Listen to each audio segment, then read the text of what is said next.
북한이 어젯밤 기습적으로 ICBM급 대륙간 탄도미사일을 시험 발사했습니다. 정상 발사했을 때 사정거리가 미국 본토의 동부까지 이를 수 있는 것으로 분석됐습니다. 청와대는 북한의 도발이 레드라인 임계치에 온 것 같다며 단호한 대응 입장을 밝혔습니다. 한미는 오늘 아침 합동으로 탄도미사일을 발사했고 사드 발사대 4기를 추가 배치하기로 했습니다. 국제사회도 북한의 도발을 규탄했습니다. 트럼프 미국 대통령은 무모하고 위험한 행동이라며 북한은 더욱 고립될 것이라고 경고했습니다. 중국까지 나서서 유엔 대북결의 위반이라고 비난했습니다. 김기춘 전 비서실장이 1심 판결에 불복해 항소한 가운데 문화예술단체들은 1심 결과가 가볍다며 잇따라 비판 성명을 냈습니다. 취재진이 당시 김 전 실장에게 보고된 문건을 확인한 결과 블랙리스트 관련 구체적인 조치 방안이 담겨 있었습니다. 본격적인 여름 휴가가 시작되면서 인천공항과 고속도로는 휴가객들로 붐볐습니다. 오늘 인천공항 출국자는 역대 최대 수준인 10만 명을 넘어섰고 주요 고속도로의 하행선도 정체가 빚어졌습니다. 에너지를 쓰던 자동차가 수소로 에너지를 만드는 시대로 현대자동차. 시청자 여러분, JTBC 뉴스룸입니다. 북한이 대륙간 탄도미사일로 추정되는 미사일을 다시 발사했습니다. 이번 미사일 발사는 이전과는 전혀 다른 의미로 해석이 됩니다. 우선 북한 미사일이 미국 시카고를 넘어서 동부의 뉴욕까지 날아갈 수 있다는 분석이 나왔습니다. 미국 본토 대부분이 북한 미사일의 영향권에 들어갔다는 얘기입니다. 이 말은 바꿔 말하면 결국 앞으로 미국의 대응이 이전과는 확연히 달라질 거라는 예상을 가능케 합니다. 또 문재인 정부가 강조해온 이른바 레드라인을 사실상 넘어섰다는 것으로도 해석이 되고 있습니다. 때문에 우리 정부도 당분간 강경 대응 기조를 유지할 것으로 보입니다. 먼저 어젯밤에 북한 미사일 발사 소식을 북한이 공개한 영상과 함께 전해드리겠습니다. 이지은 기자입니다. 어둠이 깔린 북한 자강도 무평리 일대입니다. 양쪽에 바퀴 8개씩 달린 차량이 미사일을 싣고 이동합니다. 그리고 지상에 배치된 고정식 발사대에 미사일을 수직으로 세웁니다.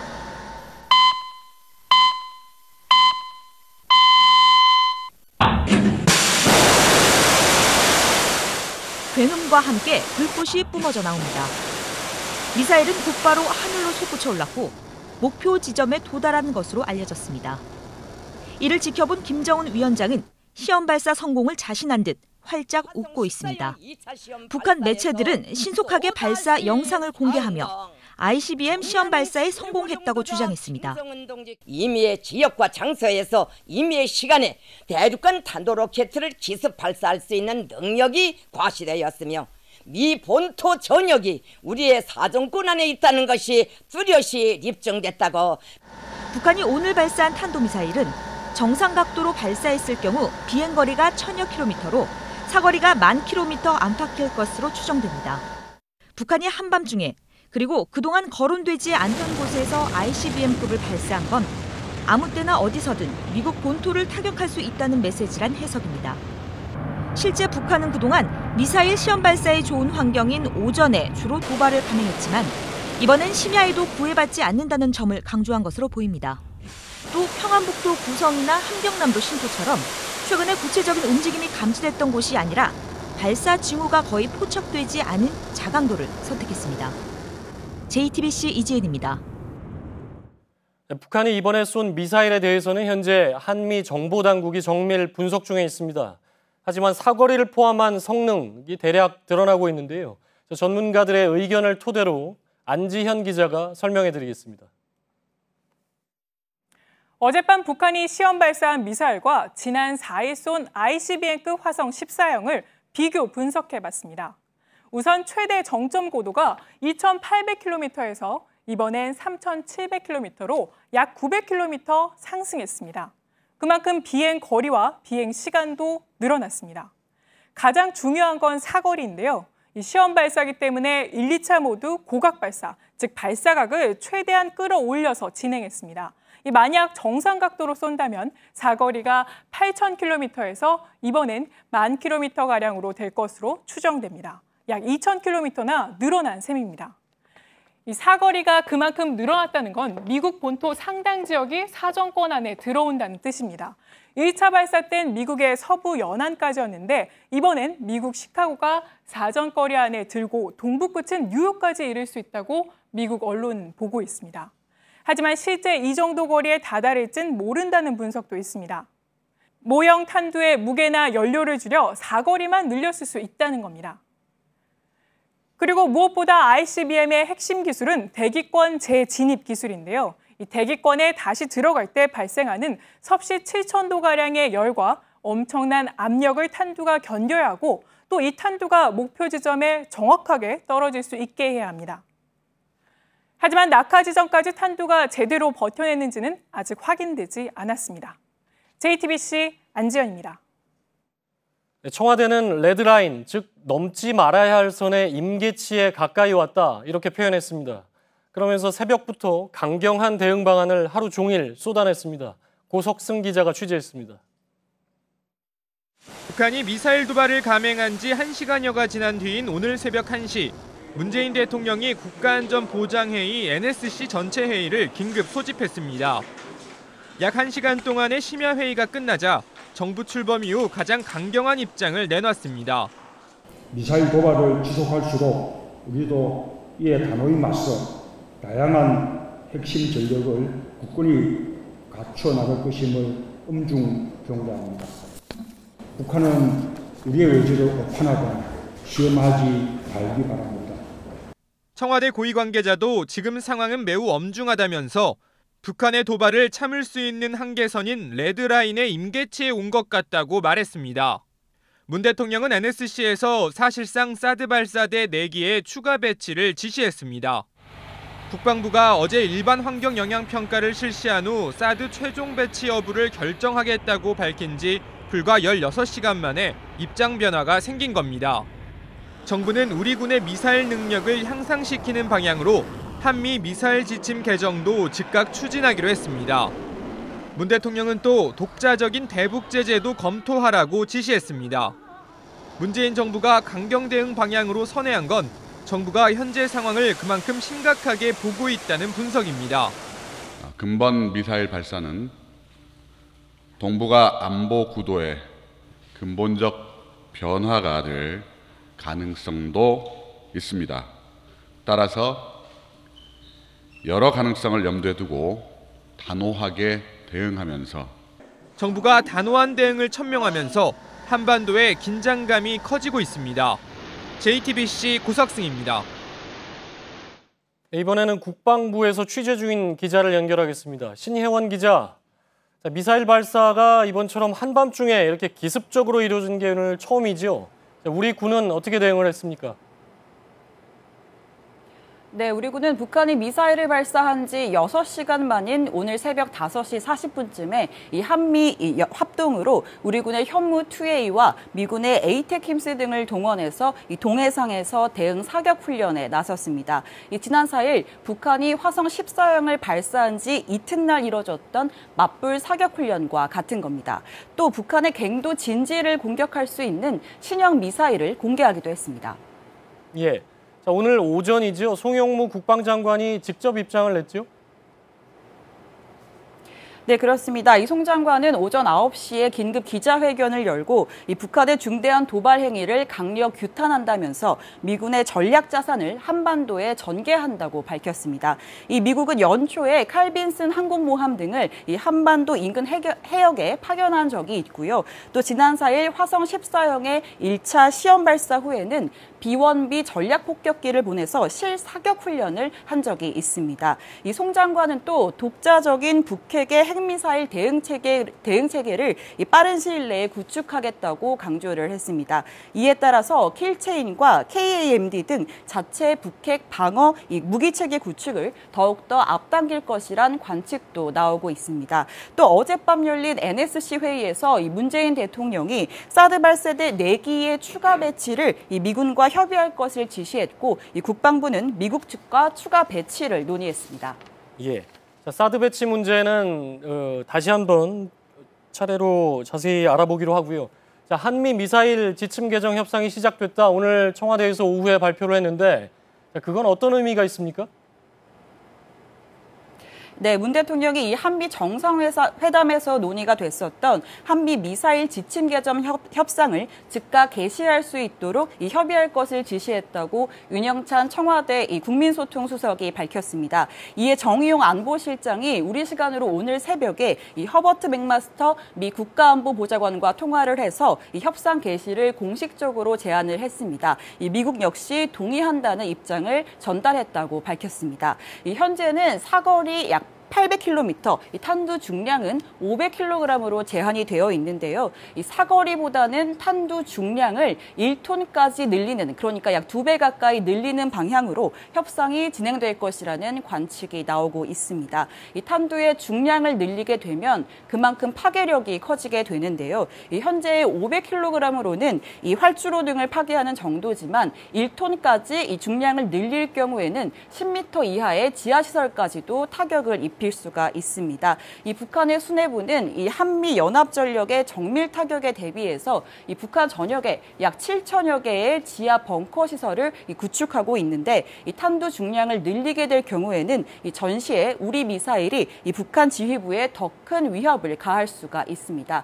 하지만 사거리를 늘리게 될 경우에는 이 주변국들이 민감하게 반응을 할 수가 있기 때문에 이 협상에서 일단 탄두 중량을 늘리는 데 집중할 방침입니다. 네, 지금까지 국방부에서 신혜원 기자였습니다.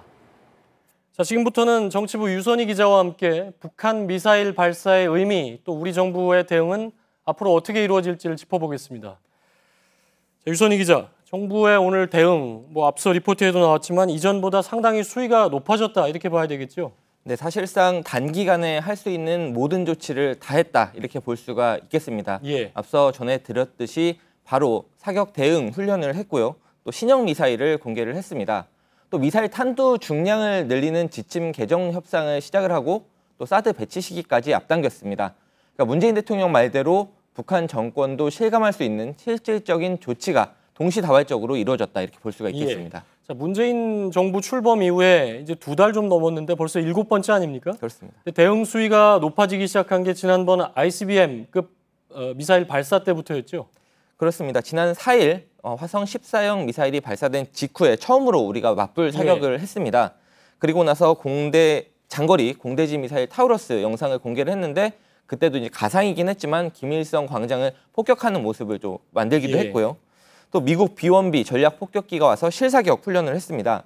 ICBM은 남북의 문제를 넘어서 주변국들의 외교안보 전략까지 바꿀 수 있는 이른바 게임 체인저가 될 수 있기 때문에 대응이 바뀔 수밖에 없는 상황이었습니다. 예, 조금 전에 나온 영상이 그러니까 1차 ICBM급 미사일 발사, 시험 발사 때고 네. 그때보다 이번 ICBM급 미사일이 성능이 더 개선이 됐다는 거잖아요. 네, 2차례 발사 영상을 보면서 좀 비교를 해보겠습니다. 예. 일단 두 번째 시험 같은 경우는 보기 드문 심야에 이루어졌고요. 심야가 보통 낮보다는 상당히 난이도가 높다고 알려져 있습니다. 예. 또 한 번도 중장거리 미사일을 한 적이 없는 무평리 이런 곳에서 발사가 됐고요. 또 사거리가 늘어났습니다. 그러니까 대응하기 힘든 시간에 또 우리가 예측하기 어려운 곳에서 더 강한 미사일을 발사했기 때문에 정부가 표현한 것처럼 레드라인의 임계점, 이것에 가까워졌다고 볼 수가 있겠습니다. 예. 근데 우리 정부가 이제 사드 배치를 언급을 하지 않았습니까? 네. 근데 어제 바로 사드 배치 이제 환경 영향 평가를 약식이 아니라 일반 환경 영향 평가로 하겠다. 그래서 결국은 내년 하반기나 배치가 될 것이다, 이런 얘기를 했는데 하루 만에 이게 모양새가 이렇게 바뀐 그런 얘기가 돼 버리지 않았습니까? 그렇습니다. 정부는 바로 어제 사드 배치를 하기 전에 부지에 대한 일반 환경 영향 평가를 하고 그 결과에 따라서 사드의 최종 배치를 결정하겠다고 발표했습니다. 예. 그런데 북한이 어젯밤에 미사일을 발사한 직후에 나머지 발사대 4기를 즉시 추가 배치하는 방안을 미 측과 협의하겠다, 이렇게 발표를 했습니다. 말은 협의지만 사실상 조기 배치가 결정됐다고 볼 수 있는 상황입니다. 예. 그런데 과연 사드 배치가 북한의 ICBM급 미사일 개발에 적절한 견제 조치냐? 뭐 10,000km까지 날아가는 건데 네. 그런 지적도 나오는데 어떻습니까? 네, 사드가 당장 북한의 ICBM을 잡아낼 수 있을 것이다, 이렇게 보기는 어렵습니다. 예. 일단 북한이 미 본토를 타격하기 위해서 만든 ICBM을 우리에게 쏠 가능성이 크지 않고요. 이 점은 지난 대선 전에 문재인 대통령도 비슷한 취지로 언급을 한 바가 있습니다. 예. 그러니까 그 당시에도 전문가들이 사드 배치에 찬성하는 전문가들조차도 ICBM을 북한이 우리에게 쏠 것이다, 이렇게 보고 있지는 않고요. 예. 또 북한이 굳이 ICBM을 수직으로 쏴서 우리를 겨냥한다고 한다면 마하 20이 넘는 속도로 낙하하고 있기 때문에 마하 8 정도의 속도를 가진 사드가 정면으로 날아오지 않는 이상은 요격하기가 쉽지 않다는 분석이 많습니다. 그래서 오늘 국방부에서도 이에 대한 질문이 많이 나왔고요. 예. 국방부 관계자는 이번 사드 발사대 추가 배치가 ICBM만을 대응하기 위한 것이 아니라 고도화되는 북한의 핵과 미사일에 대한 전반적인 대응 능력을 높이기 위한 조치다. 이렇게 좀 이해를 해달라. 이렇게 설명을 했습니다. 그런데 7월 27일을 전후해서 북한이 미사일을 추가로 발사할 것이다. 뭐 이게 충분히 예견이 됐던 건데 사드 조기 배치를 이후에 언급할 거라면 굳이 어제 환경영향평가를 일반 환경영향평가로 하겠다. 즉 사드 배치 시기가 미뤄질 수밖에 없다는 걸 얘기를 할 필요가 있었을까? 그런 의문도 드는데요. 네, 그런 지적이 나왔고 국방부에서도 오늘 그런 질문이 많이 나왔습니다. 예. 그래서 국방부는 그런 질문이 나왔을 때 이번 배치가 그래서 임시 배치다, 정식 배치가 아니다라고 강조를 거듭했습니다. 예. 그러니까 북한이 대응하기 위해서 일단 임시로 배치는 추가로 하지만 이와 별개로 어제 발표한 대로 일반 환경 영향 평가는 정해진 절차대로 해나가겠다는 겁니다. 그러니까 북한에 대한 대응도 해야 되고 그동안 강조해온 절차적 정당성도 지금은 포기할 수 없는 상황이기 때문에 예. 임시 배치 이런 절충안이 나왔다는 분석도 나오고 있습니다. 그 환경 영향 평가 어제 이제 미뤘던 거 네. 일반 환경 영향 평가로 하겠다는 게 오늘과의 혼선은 아니다라는 게 이제 청와대 설명인데 네. 그럴 가능성은 없습니까? 실제로 일반 예. 환경 영향 평가를 했는데 예. 심각한 문제가 발생할 수 있다 이런 결론이 나올 경우에는 그러면 원칙적으로는 사드 발사대를 다 빼야 되는 것인데 예. 지금 6기가 다 들어가서 한 개 포대가 완성된 상황에서 그걸 과연 뺄 수 있을 것이냐. 지금 2기가 들어있는 상황보다 더 큰 혼란이 나올 수 있다. 이런 우려는 분명히 지적이 되고 있습니다. 예. 네, 정치부 유선희 기자였습니다. 자, 문재인 대통령이 사드 추가 배치 지시를 내리면서 사드 부지가 있는 경북 성주에는 긴장감이 높아지고 있습니다. 사드 철회 성주 투쟁위를 비롯한 6개 시민단체들은 내일로 예정된 사드 배치 규탄 집회를 마친 뒤에 전체 회의를 열고 향후 행동 방향을 결정할 예정이라고 밝혔습니다.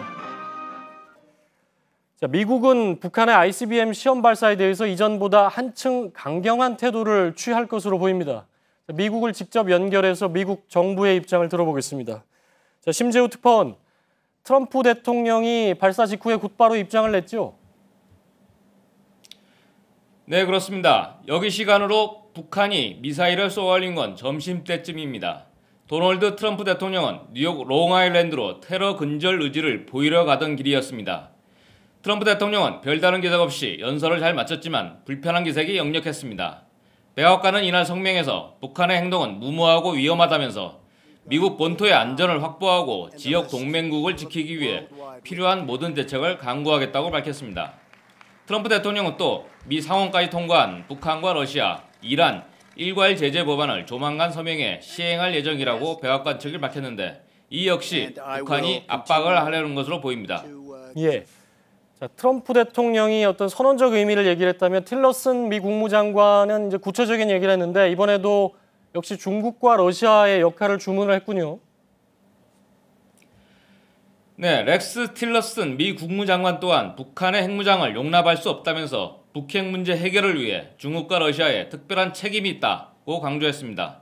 말씀하신 대로 안보리에 대북 제재한 채택은 중국과 러시아의 협조가 필수입니다. 자, 국제사회의 경제 제재, 이게 실효성이 있느냐? 왜냐하면 북한이 계속해서 핵 개발을 하고 이렇게 미사일 발사를 계속하고 있기 때문에 그런 지적도 나오고 있기는 한데 자, 유엔의 대북 제재 추가로 이제 나올 것으로 전망이 되고 있죠? 이미 7월 초에 미국이 초강경 대북 제재안을 마련해 중국 측에 건넸는데 별다른 반응이 없는 상태입니다. 니키 헤일리 유엔 주재 미국 대사 또한 중국과 러시아가 문제를 푸는 것이 진정한 시험대가 될 것이라고 쏘아붙였습니다. 중국은 북한의 미사일 발사가 유엔 대북 결의 위반이라고 비난했지만 자국 기업의 경제 활동에 제한을 가해지는 것은 원하지 않습니다. 네, 지금까지 뉴욕에서 심재우 특파원이었습니다.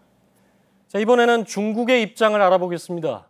자, 중국은 오늘 오전과 오후에 두 차례에 걸쳐서 성명을 냈습니다. 한 번은 북한에, 다른 한 번은 우리를 향한 메시지였습니다.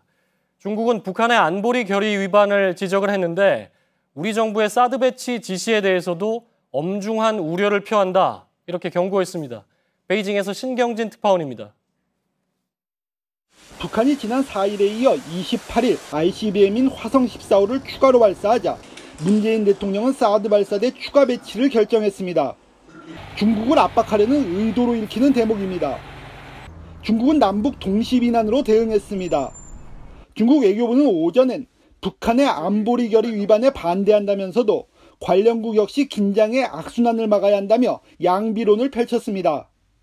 오후에는 다시 성명을 내고 한국의 관련 수법에 엄중한 우려를 표시한다며 사드 배치는 한국의 안보 우려와 한반도 문제를 해결하지 못하고 더 복잡하게 만들 것이라고 경고했습니다. 베이징 외교가에서는 중국이 유엔 대북 제재안에 대한 찬반 입장을 정하기까지 시간이 필요할 것이라고 전망합니다. 러시아는 이번에도 북한 미사일을 고도 681km까지 날아올라 732km를 비행했다며 중거리 탄도미사일로 규정했습니다. 유엔 신규 대북 제재를 반대하려는 의도입니다. 북한은 물론 한국과 미국, 일본이 모두 ICBM으로 판단한 것과 다른 입장입니다. 이처럼 북한이 신형 ICBM 한밤 기습 발사 등 특유의 벼랑 끝 전술을 고수하고 있지만 주변국들의 입장이 서로 달라 쉽게 해법을 도출하기가 어려울 것으로 보입니다. 베이징에서 JTBC 신경진입니다. 북한의 이번 도발은 문재인 정부의 이른바 베를린 구상 그리고 대화 기조에도 찬물을 끼얹은 모양새가 됐습니다. 이희정 기자입니다. 문재인 대통령은 그동안 도발에는 강력하게 대응하되 대화의 문을 닫지 않겠다는 기조를 유지해왔습니다. 이달 초 독일에서 베를린 구상을 발표하면서도 북한이 돌아올 수 없는 다리를 건너지 않길 바란다며 대화에 나서라고 촉구했습니다. 하지만 이번 도발로 사실상 대화 가능성이 사라진 게 아니냐는 분석이 나옵니다. 실제 문 대통령은 오늘 새벽 긴급 NSC 국가안전보장회의를 소집해 강력한 맞대응을 천명했습니다. 그러나 청와대는 대화 모멘텀이 살아있다고 밝혔습니다.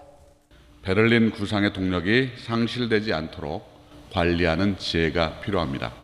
대화 카드를 여전히 협상의 한 축으로 둔다는 의미에서 베를린 구상에는 변함이 없다는 걸 강조한 걸로 풀이됩니다. JTBC 이희정입니다. 자, 그렇다면 북한의 노림수는 과연 무엇인지 그리고 앞으로 남북 관계는 또 어떻게 될는지 짚어보겠습니다. 북한 문제 전문가인 김근식 경남대 정치외교학과 교수가 나와 있습니다. 교수님 안녕하십니까? 안녕하세요. 예.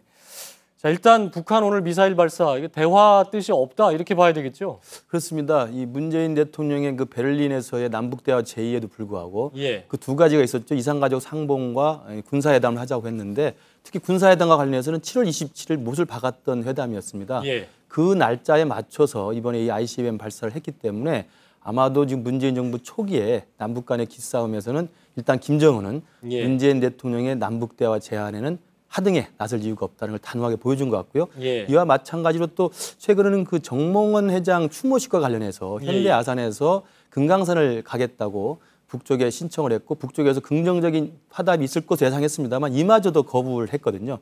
그걸로 본다면 당국 간 대화뿐만 아니라 온갖 차원의 민간 대화까지도 아직은 북이 예. 문을 열 생각이 없다. 이런 모습을 보이는 것 같습니다. 예.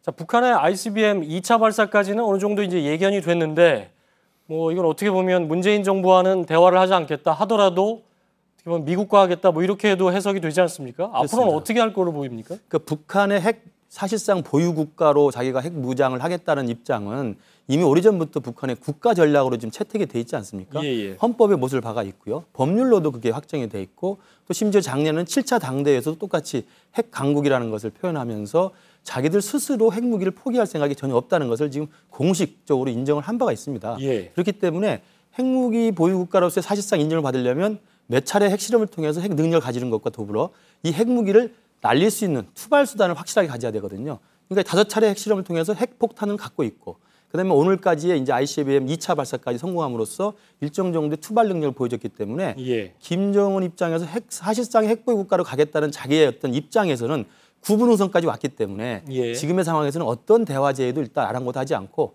자기가 목표로 하는 사실상 핵보유 국가, 사실상 핵 능력의 과시 예. 이 방향까지는 아마 끝까지 자기들 스스로 마이웨이식으로 가지 않을까 생각이 듭니다. 예. 자, 문재인 정부에서는 계속해서 레드라인을 강조를 해왔는데 그렇다면 지금 김 교수님 말씀하신 대로 이게 그 핵을 개발을 했고 그걸 이제 미국까지 날릴 수 있는 능력까지 개발을 했다. 이게 레드라인이라고 봐야 될까요? 그러니까 레드라인은 사실상 우리에게는 예. 이미 넘어섰죠. 그러니까 북한과 우리가 맞닿아 살고 있는 한반도 남쪽에서 우리에게 핵무기라는 것은 이미 우리의 레드라인을 넘어선 게 맞는데 미국 입장에서 레드라인은 이제 마지막 남아있는 게 미국 예. 본토까지를 위협할 수 있는 사실상의 미사일 능력을 확실하게 가졌는가가 레드라인이었습니다. 예. 그러면서 이제 지난 1차 ICBM 발사 때도 문재인 대통령이 레드라인의 위험성이 있다고 이야기를 했고 어제 발사한 것에 대해서는 지금 문재인 대통령이 레드라인의 임계치에 다다랐다고 이야기했거든요. 예. 임계치라는 건 거의 다 왔다는 뜻 아니겠습니까?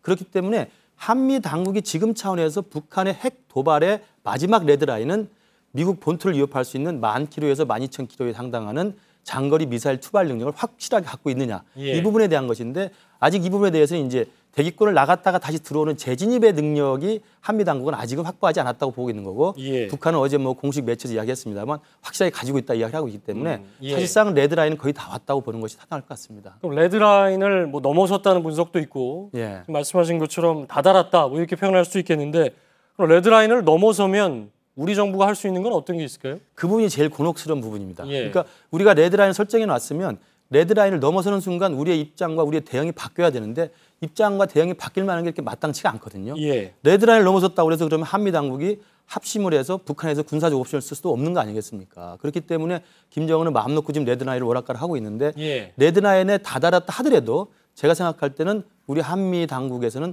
한미 공조를 통해서 북한에 대한 제재 압박을 하면서도 동시에 또 평화적인 협상의 해결책들을 계속 강구를 해야 됩니다. 예. 문제는 평화적 해결의 노력과 북한에 대한 실효성 있는 제재 압박이라는 것이 북한에 대해서 김정은에게 실질적으로 굴복을 시킬 수 있는 지금 뚜렷한 인센티브라든지 뚜렷한 영향력이 없다는 거거든요. 예. 그래서 아마도 레드라인 넘는 자체가 여부가 아니라 레드라인 넘었을 때 한국과 미국이 전혀 다른 새로운 대북핵 정책 또 새로운 어떤 북핵에 대한 새로운 어떤 대책들을 내놓아야 되는데 예. 그 부분이 마땅치 않다는 점이 굉장히 좀 곤혹스러울 것 같습니다. 오늘 미국에서도 내놓은 얘기들을 보면 뭐 구체적인 게 손에 딱 잡히는 얘기들은 그렇습니다. 없는데 자, 중국은 어떨까요? 앞으로 어떤 자세를 취할까요? 중국이 오늘 나온 발표도 아까 리포트에 나왔습니다만 예. 북한의 안보리 위반, 결의사항 위반이라는 것을 강력하게 비판하면서 또 한편으로 또 한국에 대해서 일정 정도 그렇죠. 예. 주문을 하고 있거든요. 어떻게 보면 우리의 더 큰 그렇습니다. 경고 메시지를 보낸 걸로도 해석이 되는데요. 그래서 ICBM 발사라고 하는 이 두 차례의 북한의 도발에 대해서 중국과 러시아는 그렇게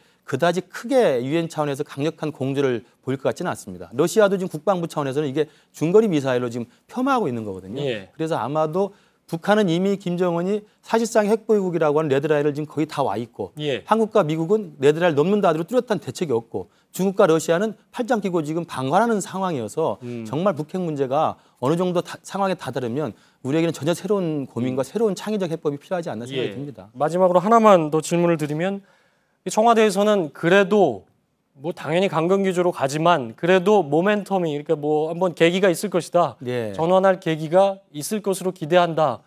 모멘텀은 그 전환의 계기가 있을까요?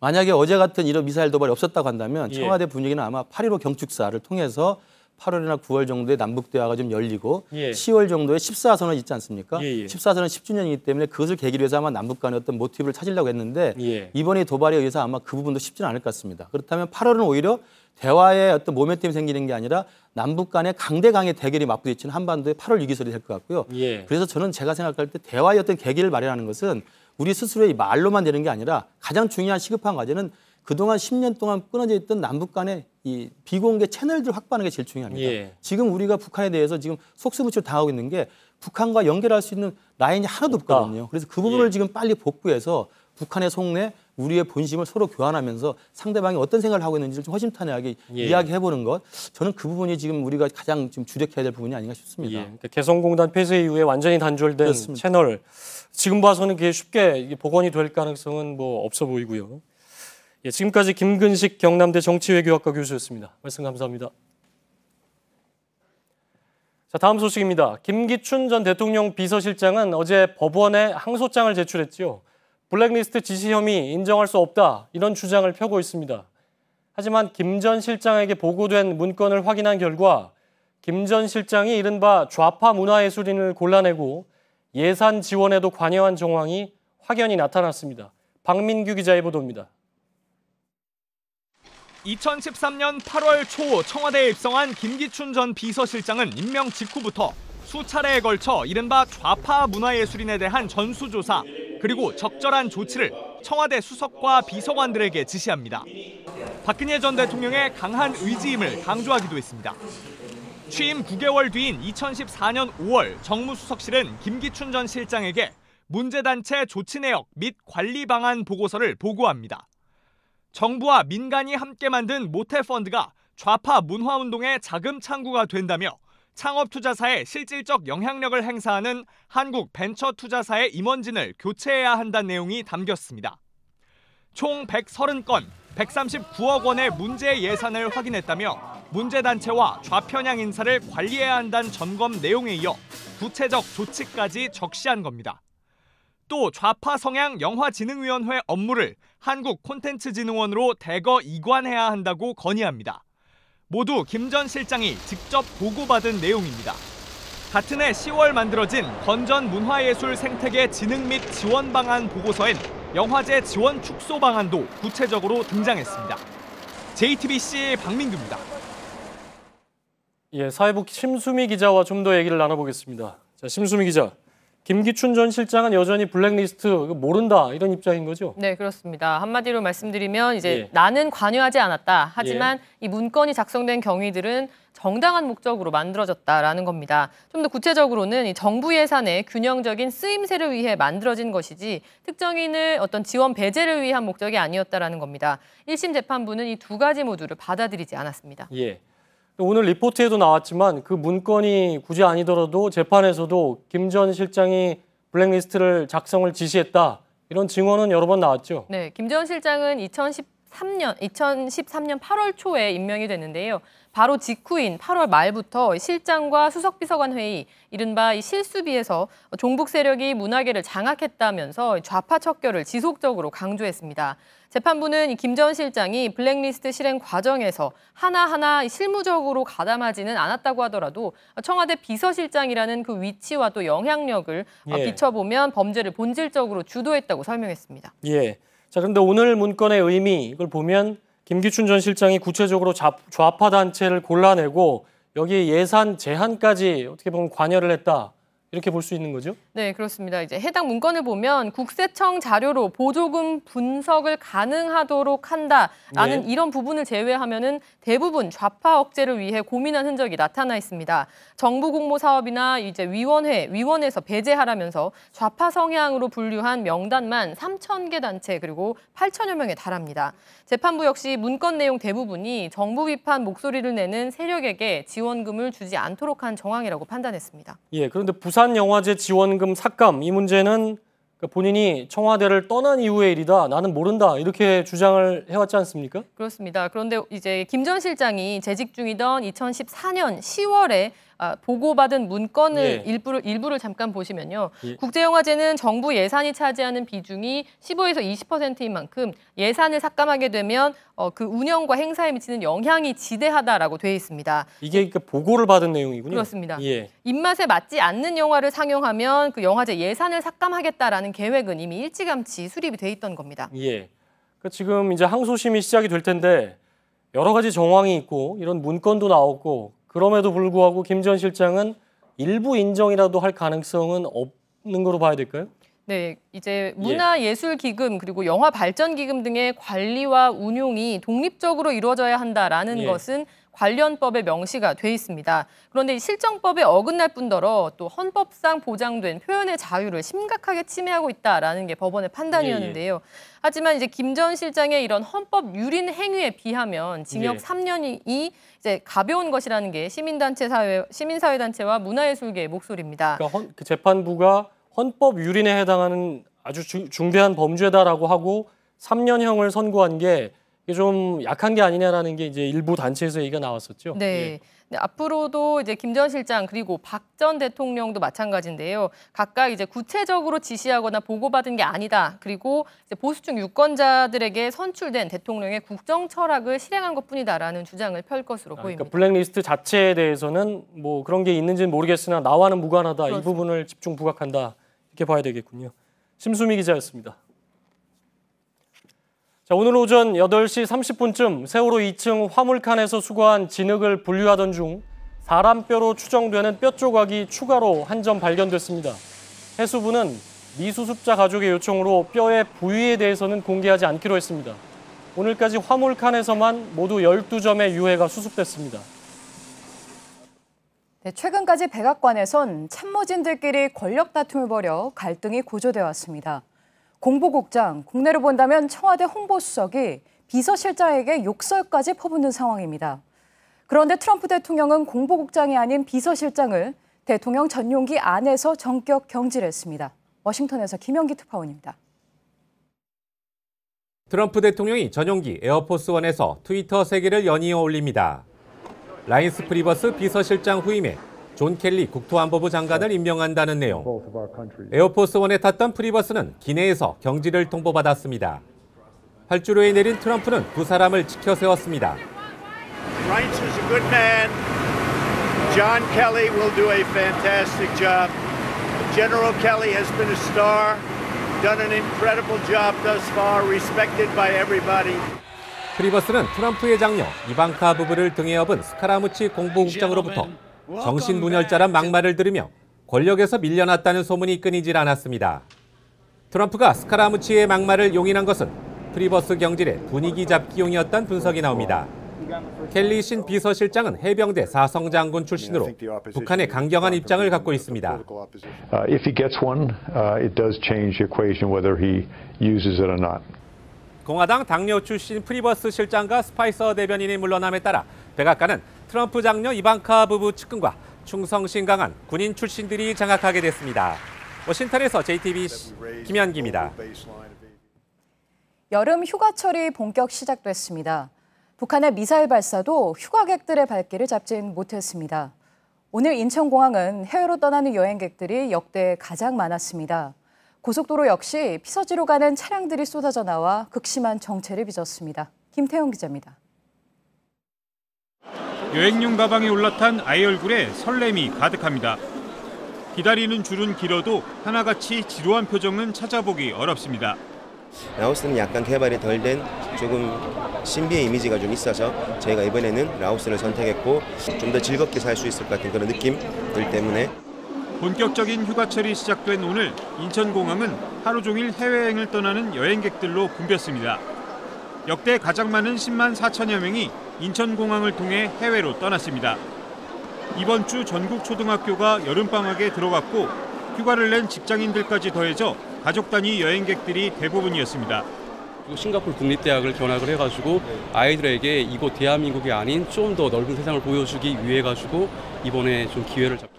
인천공항은 다음 달 20일까지 하루 평균 18만 4천 명이 공항을 이용할 것으로 내다보고 탑승 수속 시간을 30분 앞당겼습니다. 고속도로 역시 쏟아져 나온 차량들로 주차장을 방불케 하며 하행선을 중심으로 극심한 정체를 빚었습니다. 도로공사는 오늘 전국 고속도로를 이용한 차량이 평소 주말보다 30만 대 이상 많은 것으로 파악했습니다. 전국 고속도로는 오후 들면서 정체가 풀리기 시작해 오후 9시부터 완전히 해소될 전망입니다. 휴가지에서 수도권으로 올라오는 상행선은 사흘 뒤인 다음 달 1일 가장 정체가 심할 것으로 보입니다. JTBC 김태형입니다.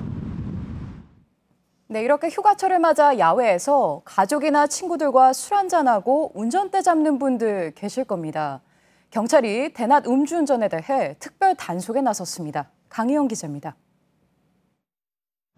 오늘 오후 북한 산성 인근 대로입니다. 경찰의 음주 단속에 적발된 한 남성이 차에서 내립니다. 측정기에 뜬 혈중 알코올 농도 수치는 0.068, 면허 정지 수준입니다. 오늘 술 드신 거예요? 어제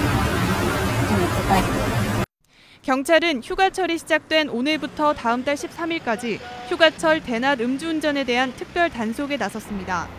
서울 시내 캠핑장, 유원지 등 피서객들이 몰리는 15곳을 중심으로 불시 단속에 나설 계획입니다.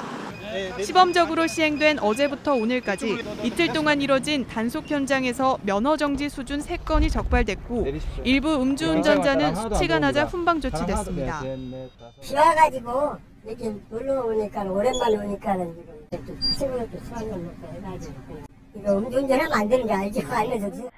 올해 음주운전으로 인한 교통사고는 1,534건으로 사상자만 2,700여 명에 달합니다. JTBC 강희연입니다. 휴가철이 시작되면서 서울 도심에도 무덥고 습한 날씨에 맞는 행사가 열렸습니다. 후텁지근한 날씨 속에 장맛비는 다음 주 초까지 계속될 것으로 보입니다. 어한이 기자입니다.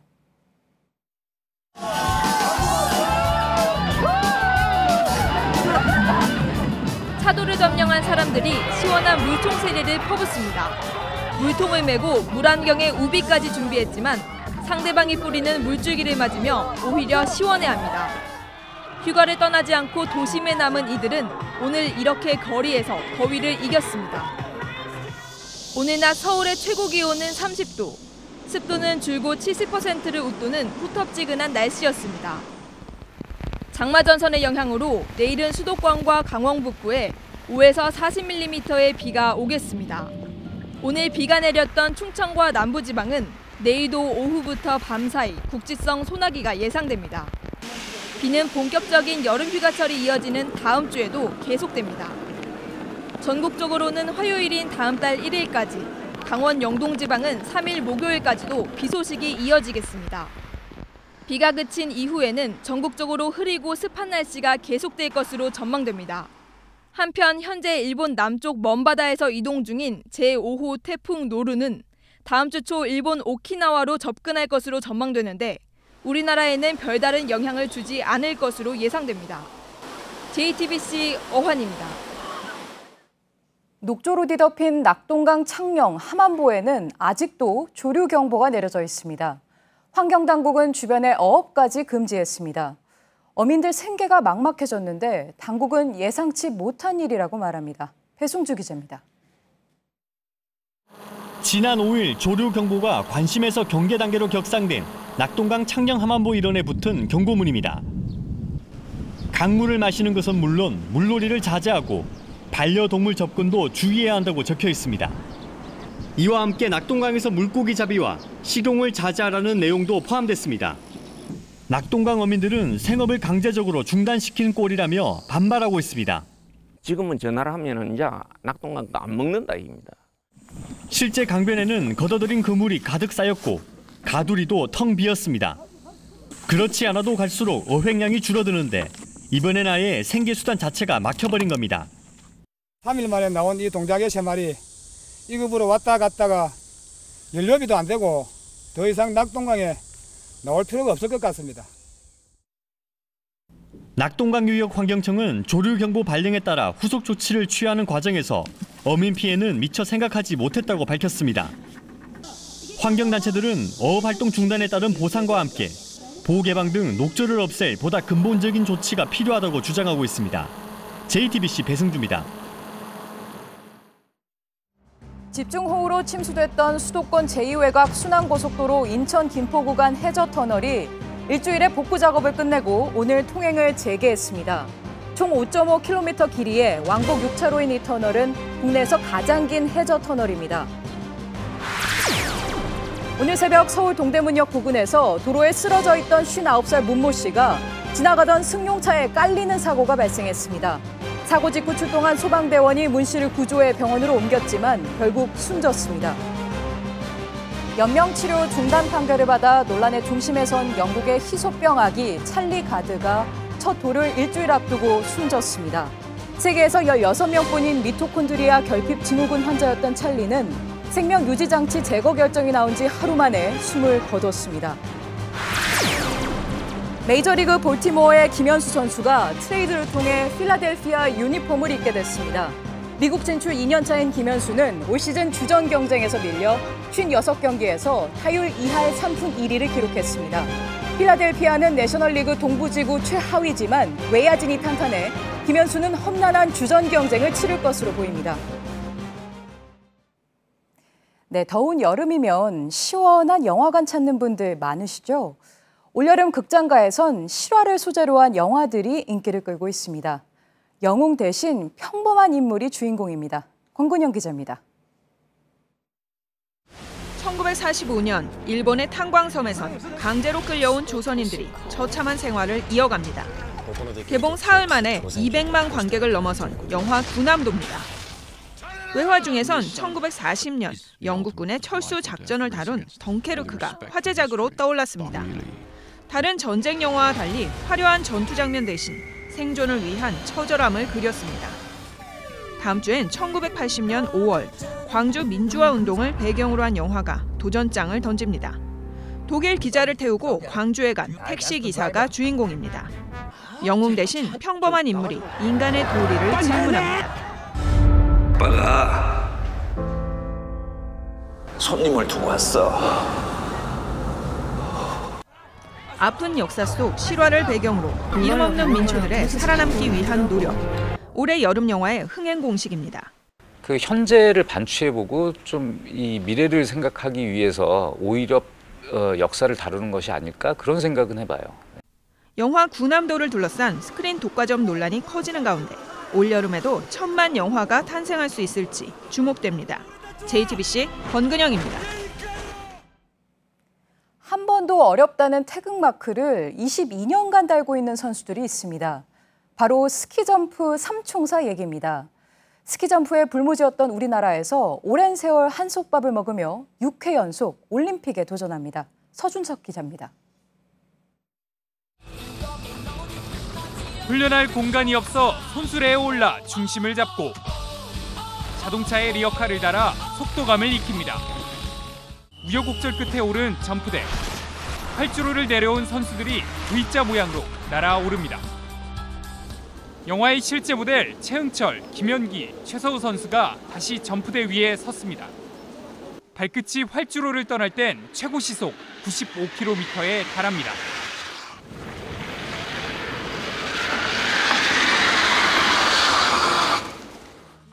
이들이 태극마크를 처음 단 것은 1995년.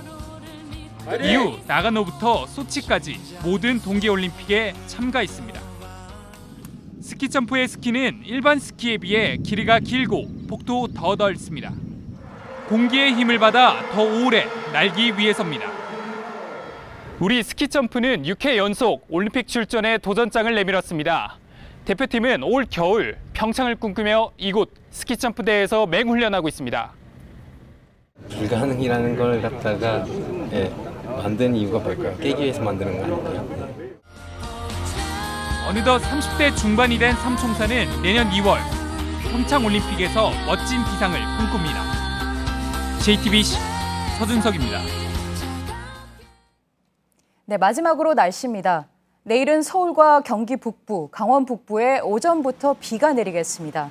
하지만 낮에는 대부분 그치겠습니다.